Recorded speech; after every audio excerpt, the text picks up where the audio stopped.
Ang taong ito ay gumugol ng 10.2 minuto sa impyerno at inilarawan ang pinakahindi malilimutang tagpo na kanyang nasaksihan.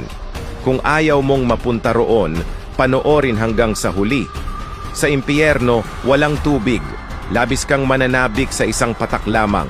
Ang pinakanakakatakot na mga sigaw ay nagmumula sa loob ng mga apoy. Pakiusap, bigyan mo po ako ng isa pang pagkakataon. Diyos ko, kailangan ko lamang ng isa pang pagkakataon. Magsisisi na ako. Ang mga tao ay nananaghoy at nahihirapang makaakyat palabas sa hukay ng apoy, ngunit itinutulak sila ng mga demonyo pabalik. Walang sino man ang makakatakas. Ito ang pinakanakakakilabot na bagay tungkol sa impyerno. Hindi ang hindi napapawing apoy, hindi ang paghihirap na walang katapusan, kundi ang ganap na kawalan ng awa ng Diyos, kapatawaran at anumang pagkakataon upang magsisi. Hindi dahil sa walang awa ang Diyos, ito ay dahil tinanggihan ng mga tao ang kanyang awa noong mayroon pa silang pagkakataon. Kaibigan, kung binabasa mo ito, hindi ito nagkataon lamang. Hindi nais ng Diyos na mapunta ka sa impyerno.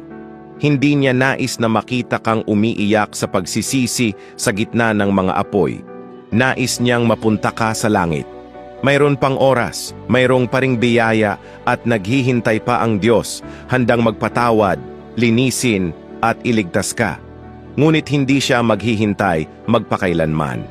Sabi ng Diyos, kapag humaharap na ang tao sa huling gawain at hakbang ng pagpapaubaya at pagpapatawad sa tao ng Diyos, iyan ay kapag ang huling pagkakataon para sa awa ng Diyos at ang huling babala niya ay dumapo sa sangkatauhan, kung gagamitin pa rin ng mga tao ang parehong mga paraan upang salungatin ang Diyos at hindi gumawa ng kahit anong pagsisikap upang magsisi, ayusin ang kanilang mga pag-uugali at tanggapin ang kanyang awa, hindi na ipagkakaloob ng Diyos ang kanyang pagpapaubaya at pasensya sa kanila.